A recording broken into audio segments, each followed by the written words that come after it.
எல்லாருக்கும் வணக்கங்க. இன்னைக்கு அனிதா புஷ்பவனம் குப்புசாமி யூடியூப் சேனல்ல உங்களை எல்லாம் சந்திக்கிறதுல ரொம்ப ரொம்ப மகிழ்ச்சி.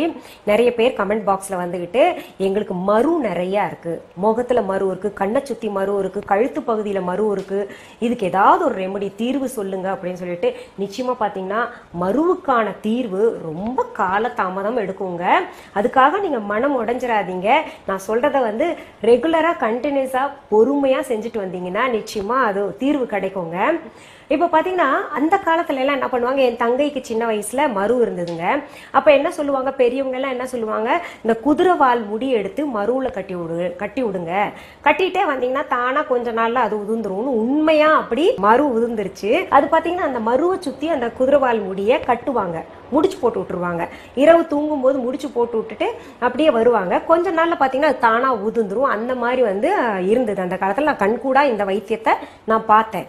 அவங்களுக்கு போயிடுச்சு என் சிஸ்டருக்கு. இப்ப பாத்தீங்கன்னா மருவுக்கு ரெமிடிஸ் இருக்கு, கொஞ்சம் கால தாமதம் எடுக்கும். மரு எதனால வருதுன்னு முதல் தெரிஞ்சுக்கோங்க. ஏன்னா மீண்டும் மீண்டும் அந்த தவறை நம்ம செய்யக்கூடாது. ஏன் பரவுது, ஏன்னா நிறைய பேர் சொல்றாங்க எனக்கு ஒரு மரு இருந்தது, அது பாத்தீங்கன்னா அப்படியே பரவி பரவி நிறைய இடத்துல வந்துருச்சுன்னு சொல்லிட்டு, அது பரவறதுக்கான காரணம் தெரிஞ்சாதான் நம்ம அதை நிறுத்துவோம் இல்லையா.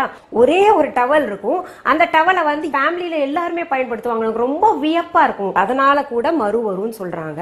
அப்புறம் வந்து பாத்தீங்கன்னா அந்த தலையணை உரை மாத்தாம இருக்காங்கல்ல, தலையில இருக்கிற பொடுகு, நம்ம தலையில இருக்கிற அழுக்கு பல நாட்களாக சேர்ந்து பாத்தீங்கன்னா அதனால கூட மரு வருதுன்னு சொல்றாங்க. அப்புறம் வந்து ஆர்டிபிஷியல் ஜுவல்லரி போடலாம், தப்பு இல்லை. அது பாத்தீங்கன்னா நல்ல குவாலிட்டி இது வாங்கணும், மெட்டல் இருக்கு இல்லையா, நல்ல குவாலிட்டி இது வாங்கணும். கழுத்துல வர்றதுக்கு காரணம் பாத்தீங்கன்னா நிறைய வந்து ஆர்டிபிஷியல் ஜுவல்லரி போடுறதுனால அந்த கழுத்துல வந்து மரு வருதுன்னு சொல்றாங்க. அது ஒண்ணு. இன்னொன்னு நகை மாத்தி மாத்தி இவங்க போட்டதை வந்து யாராவது இரவலா வாங்கிட்டு போறாங்கன்னு வைங்களேன், அது வாங்கிட்டு போய் போட்டு வர்றாங்க, திரும்ப இவங்க போடுறாங்க. அதாவது கழுவாம நகைகள் மாத்தி போடுறதுனாலயும் வருது. வேர்வை அப்படியே நாளங்கள்ல தங்கி தங்கி கூட மரு வருது. சரி, அதற்கு தேவையான பொருட்கள் என்னென்னு பாத்திரலாமா. வெற்றிலை 1-2 எடுத்துக்கோங்க, வாழைப்பழ தூள், குப்பமேனி இலைகள், அம்மான் பச்சரிசி, பூண்டு, இஞ்சி, பேண்டைடு. இப்போ நான் உங்களுக்கு இந்த வெற்றிலை அப்புறம் வந்து இந்த குப்பமேனி இலை அம்மாம் பச்சரிசி எல்லாம் காமிச்சிருந்தீங்க. இதெல்லாம் பார்த்தீங்கன்னா எங்கள் மொட்டை மாடியில் அது சொல்லி டெம்ப் பண்ணுறேன்னு நினைப்பீங்க. ஏன்னா நிறைய பேர் பார்த்தீங்கன்னா எங்கள் வீட்டு மொட்டை மாடி தோட்டத்தை பார்க்கணுன்ற ஆவலில் இருக்கீங்க. நான் ஏன் இது வரைக்கும் உங்களுக்கு காமிக்கலைன்னா, அங்கே மாங்காய் பார்த்தீங்கன்னா சின்ன சின்ன பிஞ்சாக இருக்குது, கொஞ்சம் பெருசாக வந்தால் தானே உங்களுக்கும் பார்க்கறதுக்கு அதை ரசிக்கிறதுக்கு வசதியாக இருக்கும். அதெல்லாம் கொஞ்சம் வளர விட்டுட்டு இருக்கேங்க. அப்புறம் எலுமிச்சம்பழம் எல்லாம் இன்னும் கொஞ்சம் அந்த பழுத்து வரட்டும். எங்கள் வீட்டு மாடி தோட்டத்தை சீக்கிரத்தில் காமிக்கிறேன். சரி, இங்க பாருங்க, இந்த வெத்தலை நம்ம வீட்டுல வந்தது, இந்த குப்பமேனி இலை நம்ம வீட்டுல வந்தது மாடி தோட்டத்துல, இந்த அம்மாம் பச்சரிசி கூட நம்ம வீட்டு தோட்டத்துல வந்ததுங்க. இந்த அம்மாம் பச்சரிசி கூட எங்க வீட்டு மொட்டை மாடி தோட்டத்துல வந்ததுங்க. இது எங்க வீட்டு கொல்லை பக்கத்துல இந்த வாழைத்தாறு விட்டுருந்துச்சுங்க, அந்த வாழைப்பழத்தில இருந்து எடுத்த தோலுங்க. இந்த பூண்டு இஞ்சி இல்லைங்க, அது வரல இன்னும். நீங்க வந்து இதெல்லாம் எப்படி பதியம் போடுறதுன்னு கேட்காதீங்க. இயல்பா எனக்கும் என் வீட்டுக்காருக்கும் சித்த மருத்துவம் ரொம்ப பிடிக்கும், நாட்டு மருந்து ரொம்ப பிடிக்கும். தானா தொட்டியில வளர்ந்துட்டு இருக்குங்க. அது பாட்டுக்கு இந்த குப்பமேனியெல்லாம் கொண்டாந்து வைக்கவே இல்லை, அது தானா முளைக்குது.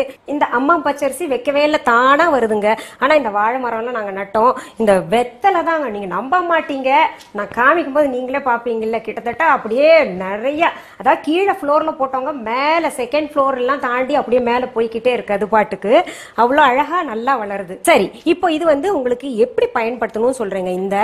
இந்த பூண்டு இஞ்சி ரெண்டையும் தட்டிக்கணுங்க. இந்த இஞ்சி இருக்கு இல்லையா, தட்டின பின்னாடி என்ன சொல்றாங்கன்னா பெரியவங்க சொல்லுவாங்க, பொதுவாவே அந்த மரு எந்த இடத்துல இருக்கோ அந்த இஞ்சியை வந்து தேய்ச்சிக்கிட்டே இருங்க அப்படின்னு சொல்லிட்டு, சுமார் ஒரு நாளைக்கு ஒரு 4 தடவை தேய்ங்களேன். அதுக்கு நம்ம காலையில இருந்து இரவு வரைக்கும் சீக்கிரம் போகணும், சீக்கிரம் கொட்டி போகணும்னு பண்ணணும்னு ரொம்ப எரிச்சல் எடுக்க ஆரம்பிச்சிடணும். மெதுவா மென்மையாக தேய்ச்சி எடுக்கணுங்க. இந்த பூண்டை கூட அப்படிதான் சொல்றாங்க. இல்லைன்னா இன்னொரு ஆப்ஷனும் இருக்கு, நான் சொல்றேன். இந்த வெத்தலை கூட அப்படிதான் சொல்றாங்க. தட்டிட்டு இதை நுணுக்கிட்டு அதுல இருந்து வரக்கூடிய சாரை வந்து நம்ம பூசிக்கிட்டே வரலாம்னு சொல்லிட்டு, இது தவிர சொல்றீங்க. அது தவிர முக்கியமானது அன்னாசி பழம் இருக்கு இல்லையா, அந்த அன்னாசி பழ சாறு இருக்கு இல்லையா, அதை எடுத்துட்டு அந்த சாரை கூட தடவிட்டு வந்தா சீக்கிரத்துல மரு கொட்டிரும் சொல்றாங்க. இப்ப நம்ம என்ன பண்ணலாம், அது தனித்தனியா பண்ணாம நான் உங்களுக்கு இதை ஒன்னாவே மிக்சியில போட்டு ஒரு சுத்தி எடுத்துடலாங்க. வெற்றிலை, இந்த வாழைப்பழத்தோல்ல நமக்கு உட்பகுதி தான் தேவைப்படும். இந்த வெளிப்பக்கம் கிடையாது. இந்த உட்பக்கத்தை பார்த்தீங்கன்னா மரு இருக்கிற இடத்துல இப்படி இப்படின்னு தேய்ச்சிக்கிட்டே இருக்கலாம். அதில் பார்த்தீங்கன்னா அதில் கூட மரு கொட்டிடும் அப்படின்றாங்க. இப்போ நம்ம என்ன பண்ணுறோம், இதை அப்படியே உட்பகுதியை எடுக்கிறோம்.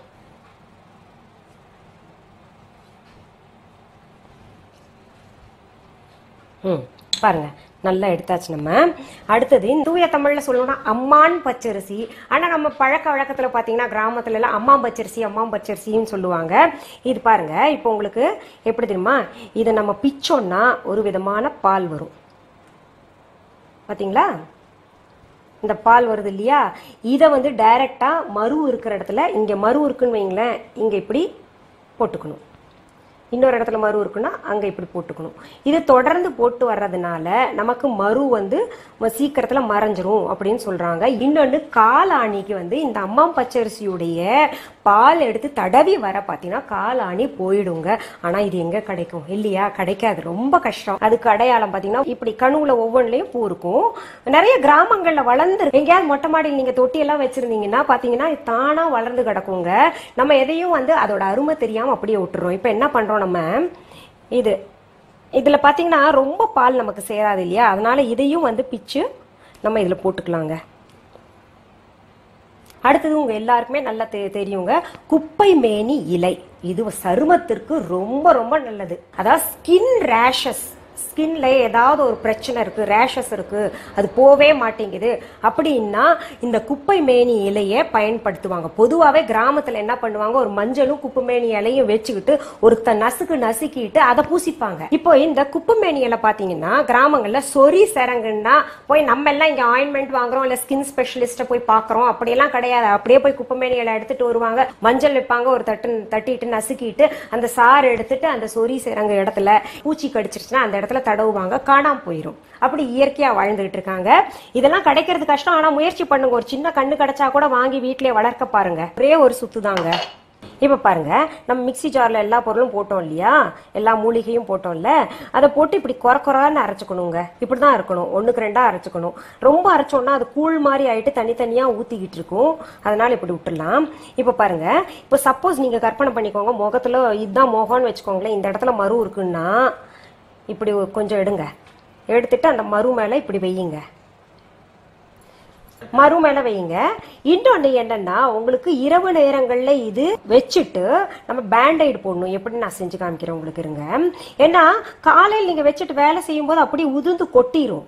அதனால இரவு நேரங்கள்ல இது உங்களுக்கு வச்சுட்டு பேண்டைட் போட்டு படுத்துட்டு காலையில் ரிசல்ட் வந்து கொஞ்சம் நல்லா இலகிட்டே வரும். இதுல எப்படி பேண்டைட் போடணும்னு சொல்றேங்க பாருங்க.